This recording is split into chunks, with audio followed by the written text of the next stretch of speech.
Derby Wars, racing's biggest contest site, is now even bigger with more than 200 games every day. Check out Survivor, Derby Wars' hottest new game. It's fun, easy to play, and for just $4 you could win $1,000.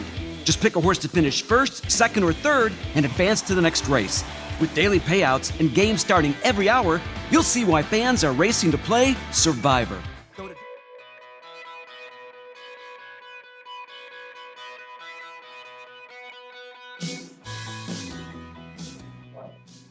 Welcome to another edition of HorseCenter, everyone. I am Brian Zipsy, and unfortunately, my partner is no longer here with me in Louisville, Kentucky. Matt, you're back in New Jersey. Welcome to HorseCenter. Thank you, Brian. We did have a lot of fun last week when I was in Kentucky. It was a little cold, but I think we'll share a little bit more about our escapades later in the show. Escapades indeed. We did eat well, as I promised you, sir. Matt, the big race, of course, this week, the big card this week, they're having Dubai World Cup Day at Meydan Racecourse on Saturday. It's a little bit early for us. Starts in the morning, runs through afternoon. Of course, the headliner is the $10 million Dubai World Cup, starring none other than the best dirt horse in the world. Matt, it's strange for me to say that Arrogate is without a doubt, unquestionably, the best dirt horse in the world. He's only run in 3 stakes races, but that's how good he's been.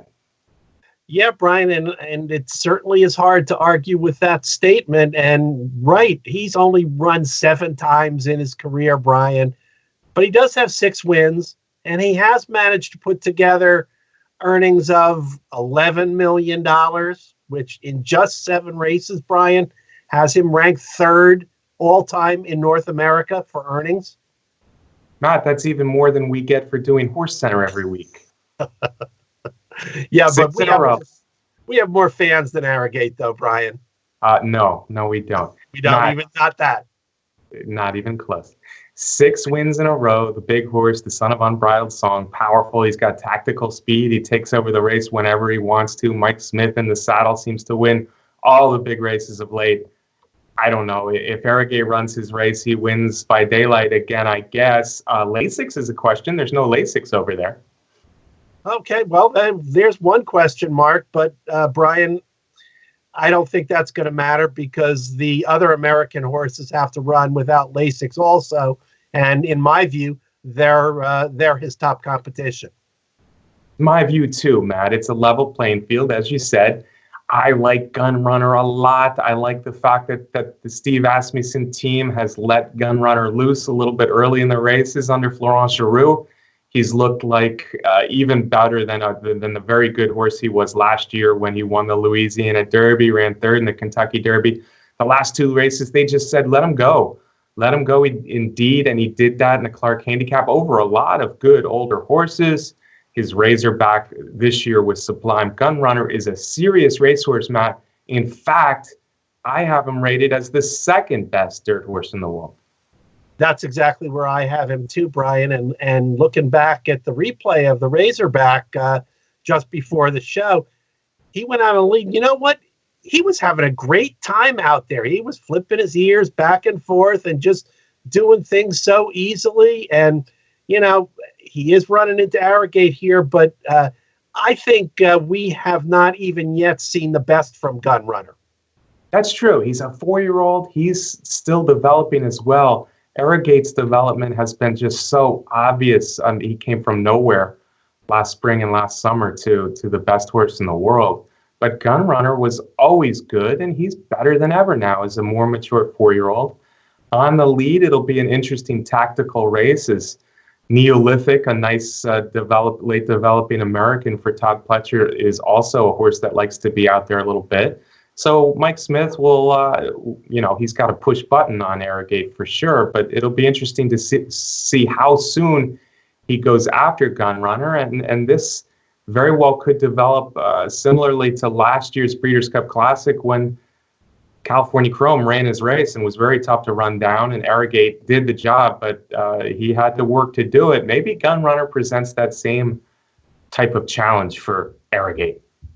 Yeah, it could be, Brian, but like you said, it sounds like the race is going to set up really well for Arrogate. He'll sit I don't know, just like you said, Brian, in the Classic, maybe 4-5 lengths off the lead, and he'll make his move. And if he is the Arrogate that we've been seeing lately, he'll turn it on in the last couple 100 yards and get the win. I'm excited to see Opportunity in there, the 6-year-old who has achieved so much and done so many things.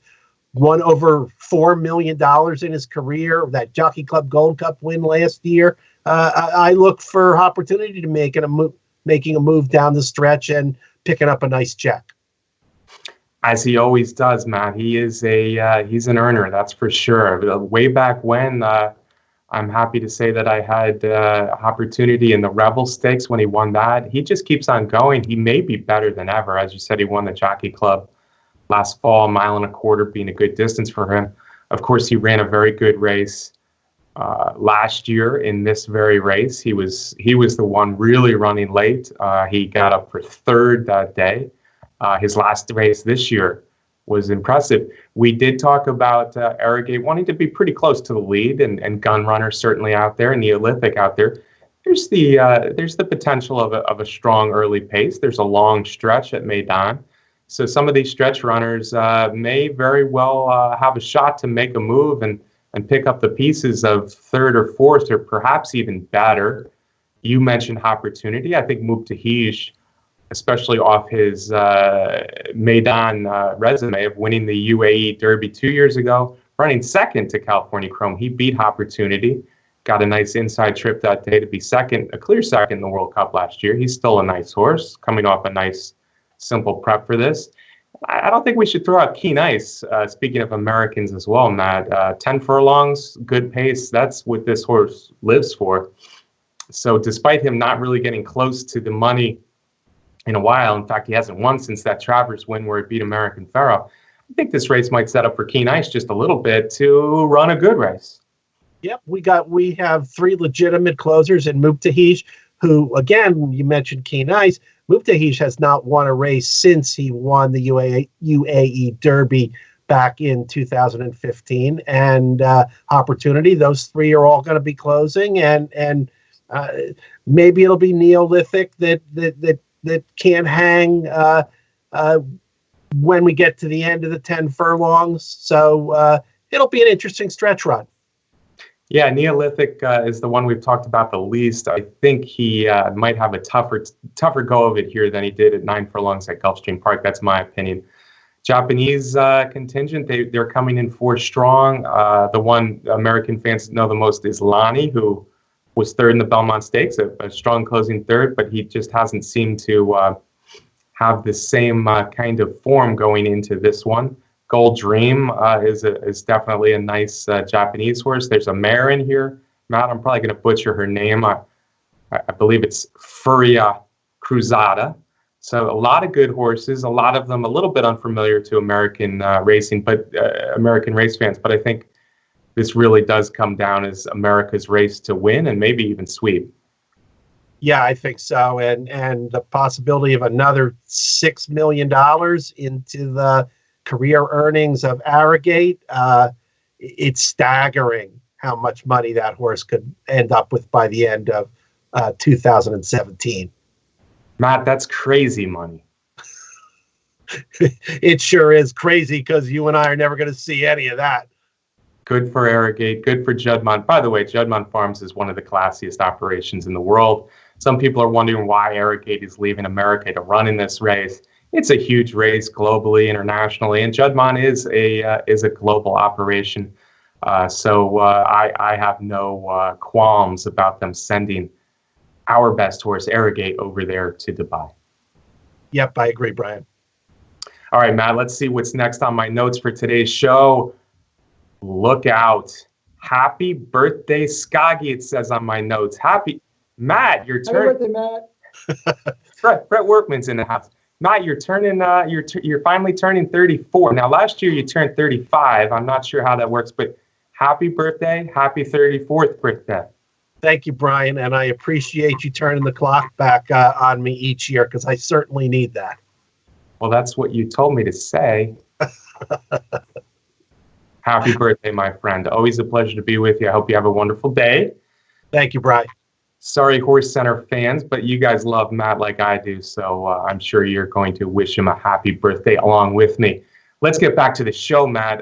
The next thing on my notes is we should talk about the Rebel Stakes. It was a deep field at Oaklawn Park on Saturday, and I guess it was the coming out party. A son of Shackelford who got a little washed up on the track. That sounds familiar.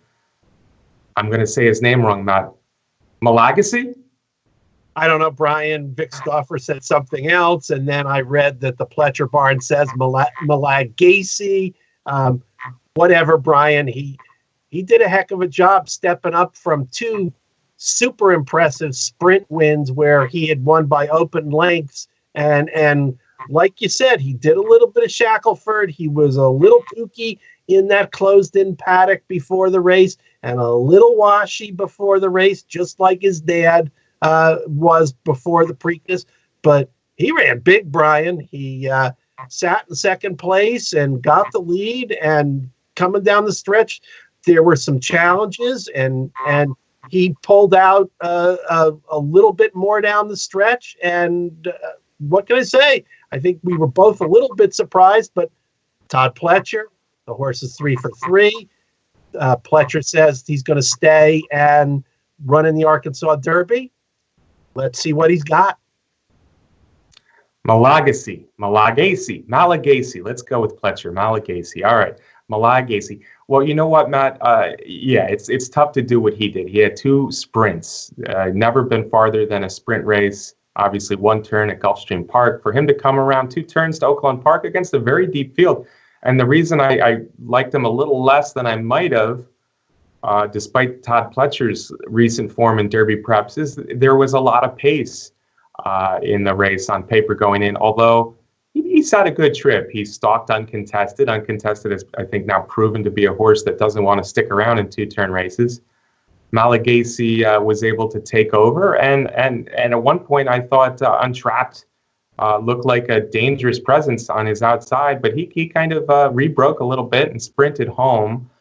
Having said that, Matt, let's get real. I hate to get real. And, I said the same thing about Shackelford, so you fans out there can take this for what it's worth. I did not think Shackelford would win the Preakness back in the spring of about 5 years ago, whenever that was, 6 years ago. I don't think this horse is a 1.25 mile horse. Physically, he just doesn't look like a 1.25 mile horse to me. I like Pletcher's other horses better. Taprit, one-liner. What do you think, Matt?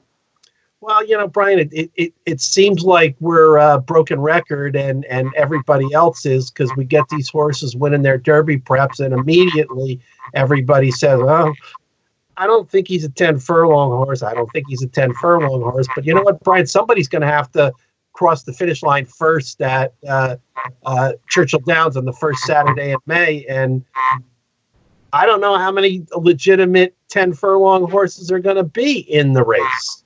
Well, I just need a couple, maybe 3, Matt. That's all I need. I don't think this one is one of them. But having said that, he could have a huge career. He looks like 7 furlongs, a mile and an eighth even. He's a serious racehorse. He's undefeated. And, Shackelford, of course, was an extremely popular horse. So it's nice to see him have a good one in his first crop. And obviously, despite how I feel about him going 10 furlongs or more, this is a good one. Interesting photo for second place, Matt. I kicked myself because I could see Sonneteer running a rallying race and getting in the picture. I almost pulled the trigger on an across-the-board bet on him.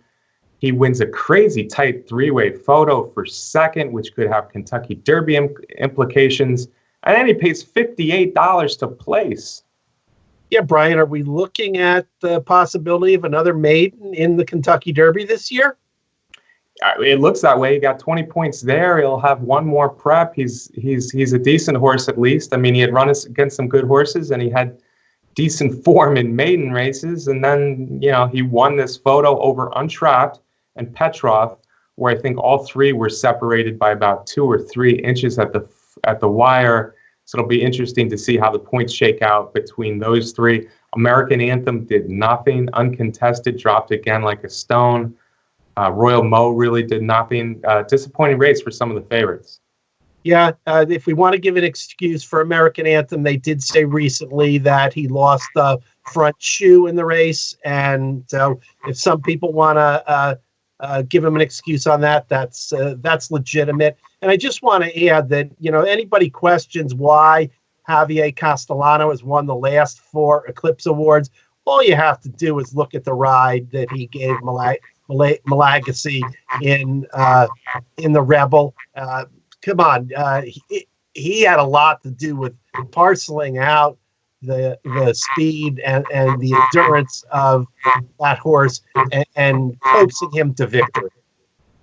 Much agreed, Matt. And I think at this point it's my chance to be a little bit negative because another top New York rider was at Oaklawn Park that day.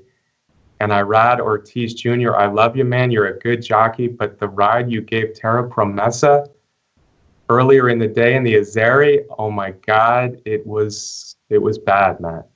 Yeah, there's been a lot of comment about that, and Irad's a great rider, but his riding style overall is that he likes to rate horses, and sometimes that isn't what certain horses need. Well, it's just nice to see that other people have bad days. It's not just me. Matt, we have Kentucky Derby preps going into this weekend. A lot to look forward to in the future as the 100-point preps are coming. We also have the start of 9 furlong preps, which I think is nice if you're handicapping the Derby. This weekend, I'm not sure if we're going to see a Derby top contender from the Derby come out of it, but there's the Spiral at Turfway Park that's run on a synthetic surface. In fact, I think turf horses might rule favorites there. Kitten's Cat from the Ramsey barn might be the choice off his really good turf form. Soglio. Colonel Sampson is a horse I've been following a little bit, so we'll see what happens up there at Turfway. The UAE Derby is interesting on an international level. Epicaris, of course, is the undefeated Japanese colt who could come to the Derby. He's got the points if he chooses to come to the Derby. I think he's coming to America, whether it's the Derby or the Belmont, we'll find out. Thunder Snow's been an impressive horse over there this year, so that'll be an interesting race.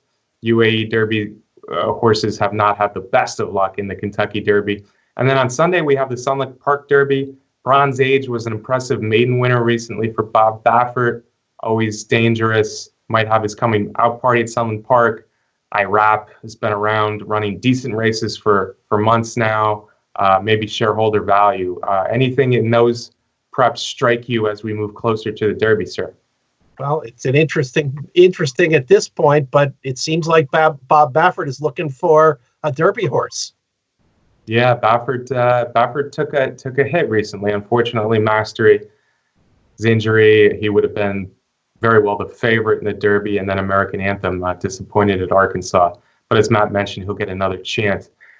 Matt, one of the reasons we did have a great time with your visit last week to Kentucky, as we knew we would, it was a little colder than we expected. But one of the reasons you came out was some visits to some places that we wanted to do. On Wednesday, we had the opportunity to visit both Old Friends and the Kentucky Horse Park. I hope you had a great time.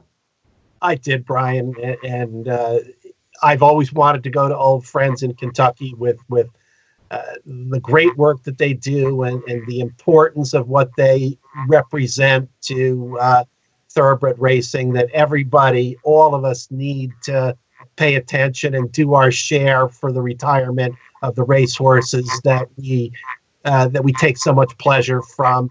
And it was great seeing some of my favorites there, Rapid Redux and Silver Charm and War Emblem.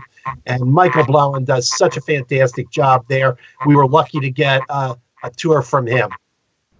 Yeah, it was a good time, Matt. It was the coldest day I've ever seen in Kentucky. Unfortunately, a little windy up there on the hills of Old Friends. But yeah, we did have a great time. I got to see a favorite of mine, a horse that's never run, Timothy James, for personal reasons. But also, like you mentioned, so many good horses. Amazombi was there. We saw Sarava, Albert the Great. It was a little farther than we drove out to in that 5-degree wind chill. But yeah, Michael Blowen has done a wonderful job with Old Friends. It well said on what thoroughbred retirement programs mean to us. It's very near and dear to my heart. I, of course, am closely tied to the Exceller Fund, but Old Friends is just fun to be there and see all those horses. Michael Blown, a wonderful storyteller, and seeing Silver Charm and Touch Gold and all those horses, definitely a good time. And then we went to the Kentucky Horse Park and hung out with some Derby winners, Matt Funnyside and Go for Gin. At one point, I told you guys he's smoking a cigar as he had the stick perfectly placed in his mouth. Go for Gin playing with his groom out in the field. Funnyside came up close. Who else do we see? One of my favorites, the Haas. De Haas was a horse I followed when he broke a track record as a 2-year-old at Turf Paradise. And then, of course, everybody knows his Breeders' Cup Mile exploits. So, good time. Kentucky Horse Park is an interesting facility. Yeah, really cool facility. And folks, when you make your trips to Kentucky, I would put that on the list of things to do on a warmer day in the spring or summer than we had. It's a beautiful facility. So many different things to look at, museums, and the show they put on with the thoroughbreds that are retired there, and all different kinds of breeds. There's a lot to see and a lot to learn at the Kentucky Horse Park. Good time for sure, Matt. All right, folks, that's our show for today. Dubai World Cup, the big one this Saturday, and then next week we'll start really getting into the biggest Kentucky Derby preps in earnest as we move closer to the Florida Derby, the Louisiana Derby, the Bluegrass, the Wood Memorial, the Santa Anita Derby, finally the Arkansas Derby, Matt. A lot to look forward to on the Kentucky Derby Trail, my friend. Yeah, there certainly is. And I want to thank Brett Workman for all the great work he does, not just on our show, but folks, every video that you see up on YouTube at the Horse Racing Nation channel is produced and edited by Brett. He does a great job. Thanks a lot, Brett. Well done, Brett. I also should thank our sponsor, the best contest site out there, Derby Wars. And most of all, Matt and I both thank all of you for watching every week on HorseCenter. We love doing the show for you. Hope you tune in next week. We'll really be on the Kentucky Derby Trail then. See you soon.